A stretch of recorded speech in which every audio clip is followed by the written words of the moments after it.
Welcome to the Win, Make, Give podcast. Chad Himes here. Bob Stewart way over there. How are you doing today, Bob? Well, I'm feeling a little bit better about myself because sometimes when we have a guest, which we do today, and they're an author, which she is, they send you a book. And they never send me a book, ever. And anybody that's ever listened to any of our episodes where we've got an author that sent you a book, they heard me complain about it. But I think you got like a digital copy. At least it wasn't a book. You're not waving it around in my face. I'm not. So I get jealous of it, but I am not. You are correct. And audience, look, Bob's going to complain all the time, yet he knows the reason, right? I'm the one who books the guest. You're the planner. I get it. You're the planner. So when they say, can we send you a book? I say, sure. I don't say, sure, here's Bob's address. Yeah. I know Bob's not reading it. So you're like my wife when we go on vacation. She's like, you don't like what we're doing? How about a big case of STFU? Like, you just be quiet. You didn't plan any of this, right? You're along for the ride, Bob Stewart, and we're just glad to have you here. Folks, we've had some great interviews lately, and I know today is going to be no different.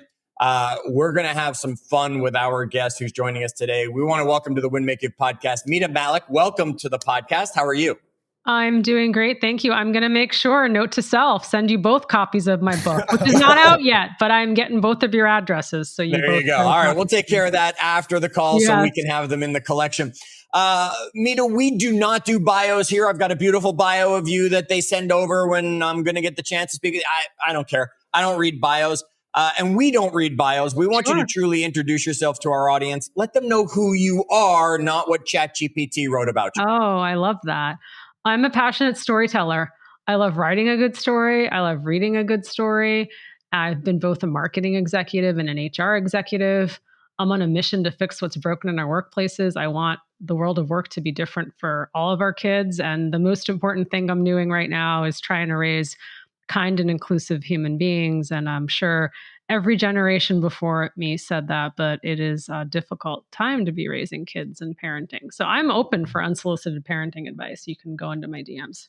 Well, okay, there you go. Here's what I'll tell you. Every generation has said it and every generation has failed, sadly. Yeah. It would be nice to see a generation finally make that happen. All I remember is my parents saying, oh God, I can't believe we're leaving the world to your generation. And I've already said to my daughter, I can't believe we're leaving the world to your generation. One of these days, maybe this cycle will be broken. Chad, can I go first though? You always get to go first. Although, before I let you have the first question, we don't share video. Our audience knows that. Yet, Mita, I want you to lean to your right a little bit for me. If I've got it correct, it's work hard and be nice to people. Is that what that says? Yeah, that is what it says. Yes. Okay. It's a very important message. We'll probably cover it a little today. In our offices, like one of our founders, anywhere you go in our office, you can't get very far without seeing a sign that says work hard and be kind. So we're right on board. I love that. I like kind better. If I could take a Sharpie, I would change the nice to kind, but that's okay. So I heard you say something in your introduction about yourself that you're on a mission to change. What did you say? You're on a mission to change. Fix what's broken in our workplaces. Most people that end up on a mission, there was a reason for it. They don't just wake up one morning and be like, you know what? I don't have any mission. I think I'm going to make mine the workforce, right? Like, can you give me the backstory? Like, why are you on a mission to change the workplace? I'm on a mission to change the workplace because I entered a world of work that wasn't built for someone who looked like me. And so I often entered spaces and places where I felt like I was the lonely only. But, it starts from my childhood. And I talk about sort of, the Marvel origin story. We have a lot of Marvel fans in my house. And I was the, funny looking, dark skinned girl with the long, funny looking braid whose parents spoke funny English until it wasn't funny anymore. I grew up outside of Boston, proud daughter of Indian immigrant parents. And I was excluded a lot growing up. And it was painful. And it doesn't matter what you look like, where you grew up. I think anyone can remember that feeling at some point in their life. Maybe you weren't invited to a birthday party, or you weren't picked for a team, or you didn't get invited to or I wasn't invited to a podcast that a friend is hosting with another friend. Yes, all that, right? And I didn't expect those bullies from the classroom to follow me into conference rooms. Like, I didn't think that would happen. And so I'm just on a mission to think about all the ways in which we can work better. I think there's a lot of weaponization right now on the word inclusion. And for me, we've lost the plot. Like, inclusion means I work for you, Bob. I feel valued, seen, recognized. My voice matters. My contribution matters. And that's it. And I can reach my potential at the company. I have the opportunity. Whether I do or not is up to me. By the way, like the definition you just gave, you would be hard pressed to find one human on earth that was like, that sounds like something other than what you're saying, right? Like, I mean, that's it. And every time I think about the moments in my career where I felt included, it was like soaring, right? You just feel like you're flying because you just have an amazing team and a boss, and you're like, wow, the sky's the limit. And so I want that for everyone. Yeah. So Bob asked, right, that somebody usually has an experience that has put them on this mission, this path. That means you had that boss somewhere, and you're a storyteller. Multiple bosses. Yeah. I mean, the book's called, and folks, you can get it on wherever books are sold, right? You'll be able to find The Devil Emails at Midnight, What Good Leaders Can Learn from Bad Bosses. Notice the difference of words there, right? Leaders and bosses, which goes along with it. And I don't know, the first thing that comes to my mind, and probably 90% of our audience's mind, is when I start to say the devil, right? You're going to say, where's Prada? And I got to imagine there's a little bit of that in there somewhere. Did you have a boss like we've all seen in said movie and heard in the story is based on a true person? Yeah, I actually really love The Devil Wears Prada, and I did not know number 2 is coming out next year, which is pretty cool. I had a boss that I nicknamed Medusa. I go through 13 archetypes as bad bosses, including myself. How could I not include myself? Because the opening chapter of the book is I've been a bad boss, and chances are so have you. So I had never at this point in my life, and to this day, no one had screamed at me, not my parents, not my brother, not my husband, not my friends, and I end up working for Medusa. And yes, that's what I nicknamed her. And I had never worked for someone who screamed at me, like publicly, privately, berating, humiliating, shouting, throwing tantrums like a toddler. This is the boss who threw a Chanel shoe at a colleague. True story. It's like the makings of a movie. But I think I go back to that time, and and anyone listening today, I'm sure someone's going through this. It's wild to me that this still happens, because we believe that fear can drive short-term results. Oh, because it does. Because I show up scared every day at work, trying to work harder, trying to outwork the bully. Doesn't matter. She'll come after me anyway, which is what happens. And then you get scared of you get scared, and then you're tired of being scared, right? It's like, I live in New Jersey, and and there's like a black bear in the yard. You're like, oh my God, it's a black bear. And everyone's like freaking out. Imagine that feeling every single day at work. You start to get disengaged, and you start to just care less. And it's like that flame flickering out. That's how you start to feel. And so I hope more leaders understand that fear kills culture. Fear kills long-term results. It can drive things in the short term, but I think it kills it in the long term. You started with and I think your book starts with you having being a bad boss, a realization that like some self-actualization, realization, whatever it is. Do you think like that boss is even capable? The one that's coming in and screaming at everybody and thinks that's the way to motivate humans? Do you think they're even capable of like self-realization? Or? I mean, I think if they get fired enough times, I think if something happens that's pretty catastrophic personally or professionally, then you're sort of coming to grips with what you've done. Sure. Right? I think it has to be that. But this book is not for people who've made the headlines, who've wreaked so much havoc in their organizations, who don't need, quite frankly, an executive coach. They need therapy. It's not for those. It's for the rest of us. We're trying to do better and just be better. I think that's maybe what I was getting at. Like the lady who's screaming and throwing Chanel shoes. Yeah, she's not your target audience here. Okay, that makes sense. But also she's enabled, right? That's what's interesting too. Like I do think some industries are exceptional at creating bad bosses. Maybe beauty, maybe Hollywood, maybe some tech company that everyone wants to work at. There's a cult leader who's charismatic, and hey, Mita, you don't want this job. There's 10 more people that'll take the job. And so then it's the scarcity mindset, and then it enables bad behavior and protects that bad behavior. I bet you that boss that you guys were just referring to, if she read the book, I believe you mentioned it was she. If she read the book, she would probably not even recognize that was herself. And she would be saying, I can't believe how horrible this person is, right? Absolutely. Okay. Chapter 1 was you. And you said there's 13 archetypes of bad bosses. You recognize some bad boss work within you. Let's attack that. What was it that you said, this is what I am doing that's making me a bad boss? Yeah, it's at chapter 13. I end with myself. And I lost my dad suddenly in 2017. And it Right. was a phone call, thank you, from my mom that changed my life. It happened out of nowhere. And anyone who's been on a journey of grief, it's not convenient. It comes when it's wants. When you try to bury it, it'll explode when you least expect it. And so at the time, I was actually like in my good boss phase. I was doing really well in my career. My dad dies suddenly. We have like 5 days off for bereavement leave, and my team rallies around. I get 3 weeks off. I come back to work like a few days later. In coming back that week, and my boss says to me, "Oh, thank God you got your mojo back." And it was this quick, like, you're not allowed to be sad at work. You've got to keep moving. You got to keep pushing. And I exhibited a lot of bad boss behaviors because I wasn't grieving. I wasn't healing. I was emailing at midnight. I yelled at my team. I remember like just disappearing for days, coming back last minute into the details of a management deck that should have already been done. And I'm stressing them out 10 minutes before we're meeting the CEO. Yeah, I'm not proud of any of that behavior, but I wish I had gone back and said, hey, if I'm off today, I'm missing my dad. It's the first Father's Day coming up. I'm taking a long weekend. It's his birthday. I'm checking out early. And those are things that I wish the environment allowed me to do, but I also make the case for bereavement leave. I think that's really important that companies support people in some of their most trying moments. Which, so forgive me, Chad got the emailed copy. I didn't. What of the archetypes then, the 13 archetypes of a bad boss, arc?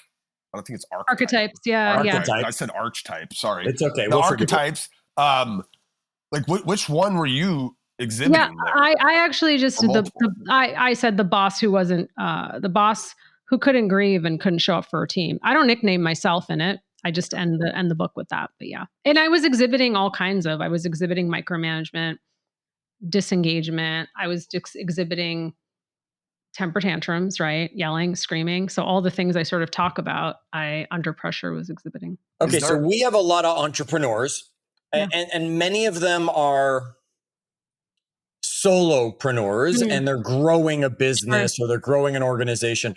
What is the most common mistake or two? What are the archetypes, number one and number two, that people are most likely going to fall into, that we want our audience to be aware of, watch for the red flags that says you're becoming this boss? Micromanagement versus accountability. People say that to me a lot. They're like, well, I have to do this. And I'm like, well, were you clear on what the outputs were? Were you clear on the expectations? What do you mean you have to do this? The worst behavior is when I send a request to Chad on my team to do a client proposal, and Chad comes back and does it. And then I redline the whole thing and send it back. Thanks, here are my thoughts. And it's like, okay, did I brief him correctly? Could I sit down with him and say, actually, the reason why I redlined so much of this is I got some intel from someone else, and here are some things we need to include? Or how about coaching him through what some of the things were? I think that's like a really big pitfall, where it's like, if there are things you have to do yourself, be clear on why you're doing them yourself, or be clear to convey the standards that you want to other people. I think that's really challenging. I think most people would be like, yeah, but they don't actually do it. They don't do it. Like in execution, we would all agree, like, yeah. Like if I'm going to give somebody a project, I should make sure they know what success looks like. If I'm giving them a potato, they should know I want French fries back, not the potato back, or mashed potatoes, or something else, right? And how many times do we not get clear? We just assume they're going to know what to do with it. A lot of assumptions. And if you can do that at the onset and provide that level of detail, I'm making this up, but I did have a boss, like Times New Roman font was important to him. Why? I don't know. Right? Whatever it is. Like if there's something that's like a pet, this is important. I want it to be laid out this way. Tell them so they know. And then the things that aren't important, you have guardrails around it. But I expect this output. This is the end result of what I want to see. I think that's important. Okay. So we've got accountability over micromanaging. Right. That's the good leader over bad boss, being clear on what we're looking for and then holding people to going and delivering correctly instead of watching over them. Yeah. Another one I would mention is just as you're growing and scaling,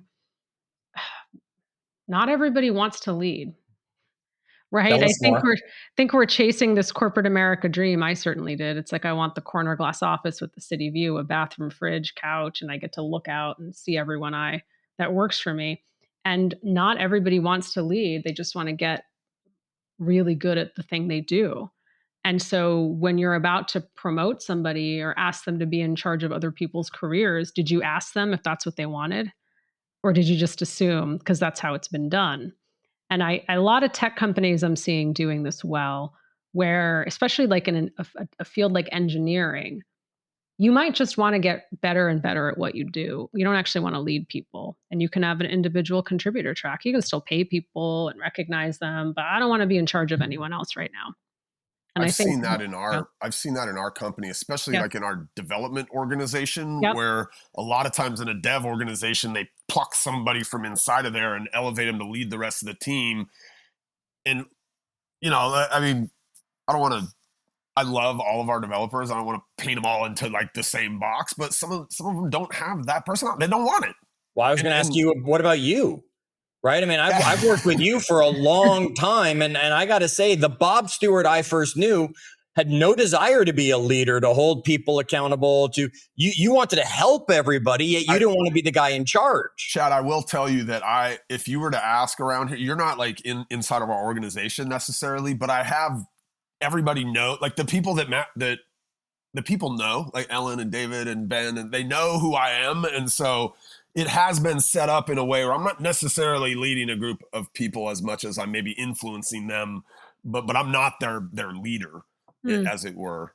And because it's okay, I know that about right? myself. Like I'm not somebody that's Great. good at holding people accountable. I'm not somebody like, I do want to be their friend instead of their boss or Yep. their leader. And so, there were times I think where I was given the opportunity and I'm like, I'm not sure that's my lane. Like my lane is something a little different. And Mita, that's okay. And it should be recognized by Bob's leaders not to force him into a position Okay. like that. But Right? I think in a lot of companies, we're still operating in old ways of working.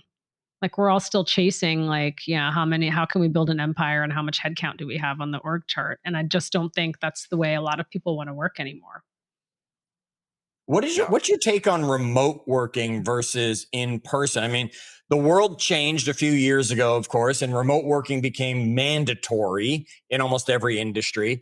And a lot of industries haven't gone back to that office, that feeling of belonging, that connection that we disjointed still have. What's your take on that? And where does that fit into the bad boss, good leader? Yeah. I mean, I think you can do remote work as long as you are intentional about creating connection and community among people, right? How do I do it remotely? How do you do it remotely? It has to be, if we were sitting next to each other, we might just go grab a Starbucks. Versus if I'm working for you remotely, you have to intentionally set up that time outside of like project time to be like, I just want to check in. I want to see how you're doing. How's the day going? I mean, also, I think that like trying to gather people in person if you can, right? I mean, I think the biggest discussion right now about like in person, and most companies are in person, but then they're also like distributed workforces. So sometimes you're going into the office and you're on Zoom half the time.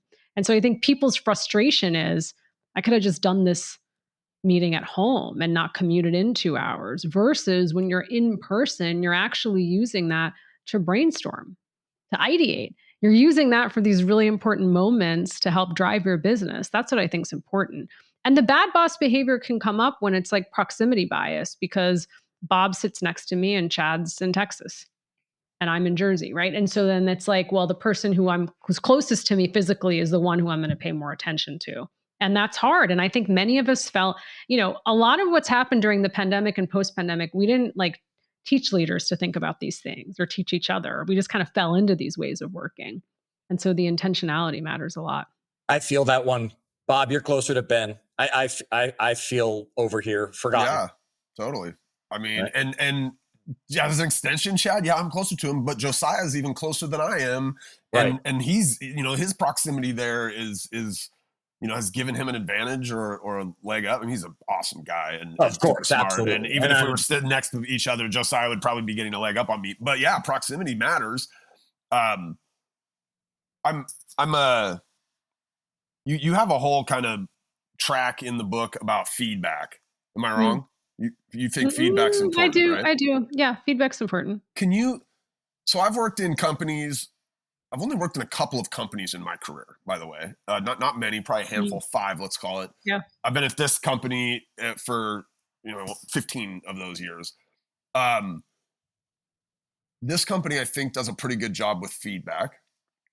I've been in other companies where I've never been in a company that's like, we don't want your feedback. Shut the hell up. You guys just go to work, right? Like, yeah, give us your feedback. What can we do to be better? I remember Chad at Market Leader, they had this box where you could like drop in, feedback, right? Like anonymous feedback or whatever. Suggestion box. Yeah, the suggestion box.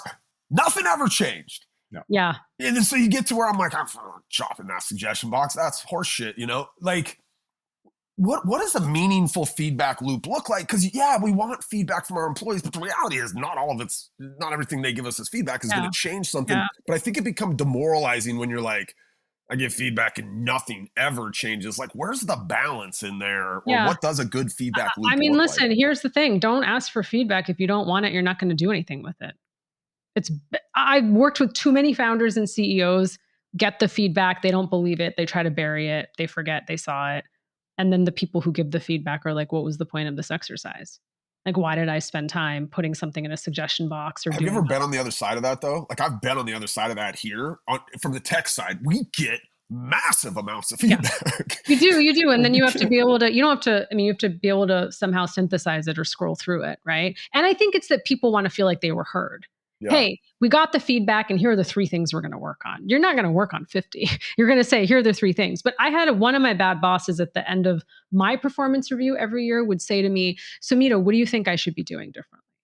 Like, this feels like a trap, but I'm going to, what I thought was channel Brene Brown, kind and clear. And I told him what I thought you should be working on. He lost his mind. He was like, that's not true. That didn't happen. And then you're like, okay, note to self. Next time I put my Joker screensaver on and just smile when he asks. And I'm like, yeah, everything's great. Everything's fine. Because I don't trust, right? But one of the things I encourage people to do is like the boss, I am tired of bosses asking me what they should be doing better open-endedly. It doesn't work. So if I was having coffee with Bob on Friday and he works for me, I might say something like, hi, Bob, looking forward to coffee on Friday. Excited to talk about this project. I wanted to let you know I'm also working on my own career development. Here's something I think I need to be working on. I need to be delegating projects faster in the beginning to the team. Would love your coaching on that. Look forward to coffee on Friday. So I've done a few things in that. 1, I put it in writing so he has time to process it. 2, I was vulnerable. Like I actually said the thing I want to work on versus like, tell me what you think.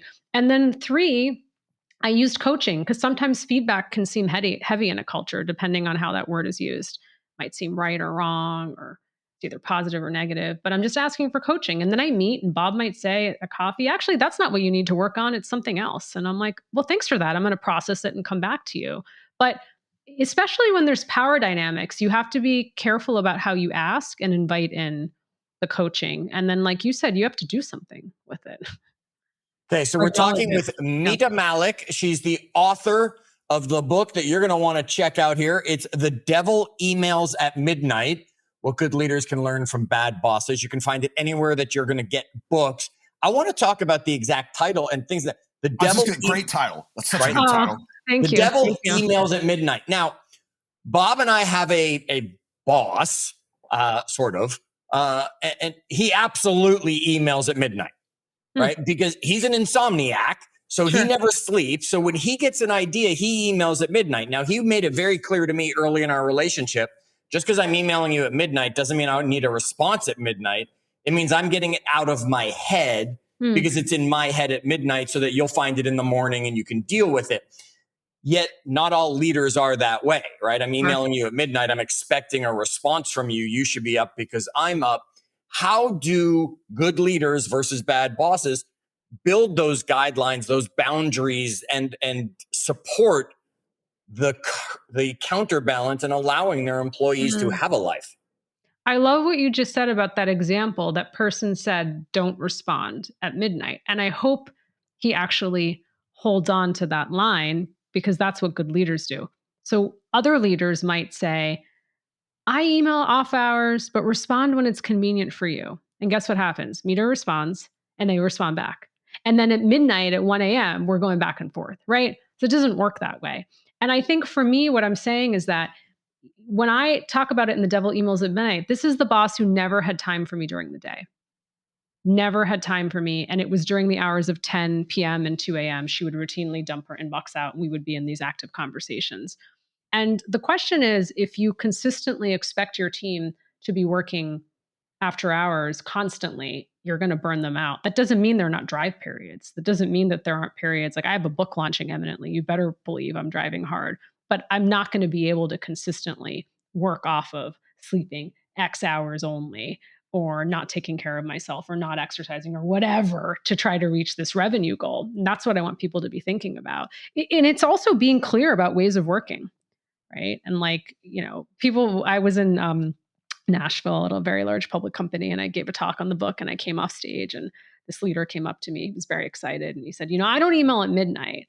I save all my emails and I send them out in the morning. And I say, oh, so if I work for you and I log in at 8:30, I have like 30 emails from you in my inbox. And he was like, oh, right. Because it's also like we abuse email. Like if there's a way to actually say that thing to the person when you meet them or at a team meeting, like why is it that we need to email that thought out at midnight is also what we should be considering. Interesting. Maybe a little bit of a segue into urgency. Oh, yeah. And your boundaries, but then something's urgent. Chad and I are really lucky. Chad, I don't know if and I get Ben hasn't been your boss or leader always, but he's been a very consistent presence. I feel like super lucky. We have one of the most aware, emotionally intelligent leaders yes. Of all time, honestly. And early on, I used to have Mita. We at one point I ran a part of our company that there's just every day there's something, right? Like it's basically the support division. Yeah. It never stops. 1 a.m, 2 a.m. We have urgent emails and people. It's like always. And he gave me permission really early on. He's like, look, there are no emergencies in real estate. He's like, if somebody's house is burning down, that's an emergency. Like the house is on fire. But other than that, and they shouldn't be calling you. Exactly. Right. Other than that, there really aren't emergencies. If there's a bug in our software, it impacts people, but it's not a drop dead, the house is burning down emergency. And it created an incredible amount of freedom, I think, to prioritize for my own self. What's important, what's urgent. But most people don't have that, right? Like most people don't have a boss that just gives them this freedom to say, look, almost nothing is urgent. How do you are there any, how do I figure that out? How do I know where that line lives? Well, I think for bosses who, when you mark things as urgent, if everything is urgent, nothing is urgent is what you're saying. Sure. And it reminds me of years ago when I lived in New York City in one of those nondescript high-rise buildings, and the fire alarm would go off. And it was like, oh, and I was on the 20th floor. It's a malfunction. Don't worry about it. Because the first time you run out, that's what you're trained, right? It's a fire alarm. And then it kept happening over and over again. And you get desensitized. And oh, by the way, then there was a fire in someone's kitchen and the fire alarm went off and we were all just kind of sitting around. Oh, it's another, it's just a malfunction of the system. That's what's happening in our workplaces. Every single time someone says it's urgent, you jump. And in this part of the book, I talk about, it's Call Her the White Rabbit. It's from Alice in Wonderland, running around, everything's urgent. And then finally, when something was urgent, no one would show up for it. We can't differentiate. So you want your teams to be rallying around when something really is urgent. And that's the job of a leader too, which is what I love when you share that story, is that leaders should be telling you. They should also be like, I know Mita just reached out with this. I'm going to talk to her. Focus on this instead. We're going to push that till next week. That's not urgent. Otherwise you're constantly just being reactive. You have to proactively be like, hey, can I remind you? We have these 5 things we'd have due this week. I can't take these other 3 things on. Right. And that's the job of a leader, to be proactively doing that for their team. So, as well. God, man, I feel, Ben, you don't listen to these anymore, but super fortunate because all the time we'll bring, hey, here's this thing, super urgent. And he'll say, all right, what are we stacking it up against? Right. And we're like, well, it's these other 5 things. And then we can have a discussion about what is the most urgent now that we know what the priorities are. Yeah. It doesn't mean it's not important. It doesn't mean it doesn't have to get done this year. It just doesn't mean, to your point, most of my life, I've sold a bunch of serial beauty products and SaaS software. I've never done anything that's life or death. And thank God for the people who do. Like, I'm not a 911 operator, ER professional. That's my daughter. She's a 911 operator. That's amazing, right? Thank you. That's amazing. Thank you to her. Like, those are things where someone's going to die. Nothing I've ever done in my life is going to cause life or death. And so that lens, I think, is just... God, you know what, Chad? Nothing reminds me of that more than active rain points. Oh, right? Like some of the people, and Mita, I didn't get my point. I didn't get my... God. Yeah, absolutely. And so, very early on in my life or my career, I realized, wow, other people's priorities are sometimes really weird and whacked out, and what they find urgent is not the thing. And then combined with kind of pretty early in my career, Ben saying nothing's urgent, really. Well, let's save the space for those really infrequent things that are urgent, but they don't happen.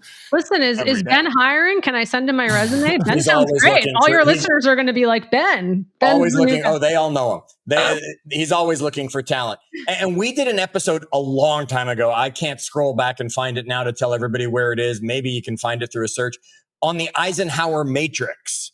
Right, where he talks, Eisenhower, and we broke it down, of course. Eisenhower wasn't on our podcast, folks, where he talks about urgent, important, and not urgent, important, and urgent, not important, and not urgent, not important. Folks, if you don't understand the Eisenhower matrix, reach out to Bob or I, right? Go Google it, do some artificial intelligence, have it teach you the Eisenhower matrix. Don't reach out to me. No, that's what ChatGPT. Call your buddy ChatGPT. Yeah, tell him to break it down for you like a first grader. That's what I'd start with. There you go. And a college graduate at the same time. It'll teach it to you at 2 levels. You'll get it. Here's where I want to take this as we get near the end of this conversation, folks. And you should absolutely be checking out Mita's book, The Devil Emails at Midnight. You have what you call the mirror test. And there are 4 questions that are uncomfortable that every leader should be asking themselves on a weekly basis. Can you share those 4 so our audience can write these down and know these are the questions every week they need to take a moment and ask themselves? Wait, real quick before you do it, should it still be the mirror test, or do most of us now just flip our camera on our phone around and look at ourselves when we're asking camera test? Really hard questions? Sorry. Yeah, go ahead. I'm gonna separate and ask people to read the 4 questions in the book, but the mirror test is really can you be a mirror for yourself and each other when you're having these bad behaviors? And so we have a lot of feelings about things, but can we stick to the facts? So I'm gonna say, if Chad is showing up late to meetings, not coming into work, not responding to urgent requests, something's going on, can I actually get on a Zoom, take him out to lunch, take him out to coffee, and just say, just wanted to talk to you and check in. Here are the things I've been observing without the emotion behind it. I can't believe you didn't respond to this note. You messed it up for me and the client. It's not just to be a mirror. Imagine if you had recorded all these things. What would the recording have shown, right? And so to be a mirror and say that, because there's going to be the 2 things that happen. Chad's going to see the sort of the mirror and be like, wow, she's reflecting back all the things I've been doing. And I know I've been doing it because of this. So there might be a moment the balloon pops and you're going to be like, yeah, I've been going through this personally or professionally. I've been struggling on this. And there might be a moment where we're able to get him to recommit to his job. There's an amazing question I include from Harvard University, Michael Murphy. He talks about, what would it take for you to get excited about being here at work again? Right? That's pretty amazing. It's an amazing question. Or he's not going to say anything. And at some point, we're going to have to decide that he moves on to do something else somewhere else that's great, but it's just not here anymore. And so the question is, can you do that for yourself and for others? Sometimes it's easier to do it for others. I think it's hard to sit in the silence and think about how you've behaved badly. I think most of us know when we've behaved badly. Yeah, we usually let ourselves off the hook. You mentioned it earlier. Raise children, and then you'll start to realize where you behave badly. Because when you're at least for me, when I'm the most frustrated with my kids, they are displaying behavior that I do. It's true. It's the most frustrating. I'm like, this is why Bob's kids are the worst kid. No, I'm kidding. Yeah, we love Bob's kids, and we can't go an episode without Bob mentioning them. So, and we're all for it, Bob. We're highly supportive of it. All right. You mentioned earlier that people should DM you their unsolicited parenting tips, yet they're going to have questions. right? Obviously, we're not looking for the parenting tips as much as we're looking for the questions, the challenges, the opportunity to connect with you at a deeper level. Of course. Where would that be, Mita? How should they get a hold of you? You can go to my website, mitamallick.com. You can also connect with me and send me a note on LinkedIn. I'd love that. And I hope you can check out the book, The Devil Emails at Midnight. Yes. And folks, there you go. The Devil Emails at Midnight, what good leaders can learn from bad bosses. Mita, I'm going to give you the stage for the final minute before we take it out, wrap it up, shut it down before they all just click off because they don't want to hear me wrap it up at the end. If you could leave our audience with something, whether you're repeating something you've said, something we didn't get to talk about that's on your heart, you got 1 minute. What is it to tell everybody? I think it's really easy to point to other people and talk about their bad boss behavior, name them a Disney villain or a Marvel character. I've done that. I think it's harder to look in the mirror and say, wow, maybe there's something I'm doing, showing up every day, and it's really negatively impacting others and they're not able to do their best work at work. That's what I hope this book inspires people to do. Just think about one thing you want to work on and share it with someone. Imagine how different our workplaces would be if we all did that. Yeah, we could work hard and be kind. If we all did it, then the bad boss would be amongst the group who was looking at themselves, right? Yes.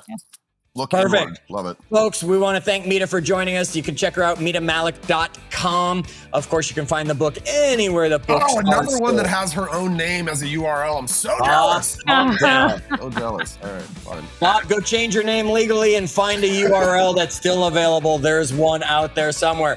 Folks, until our next episode, as always, do good.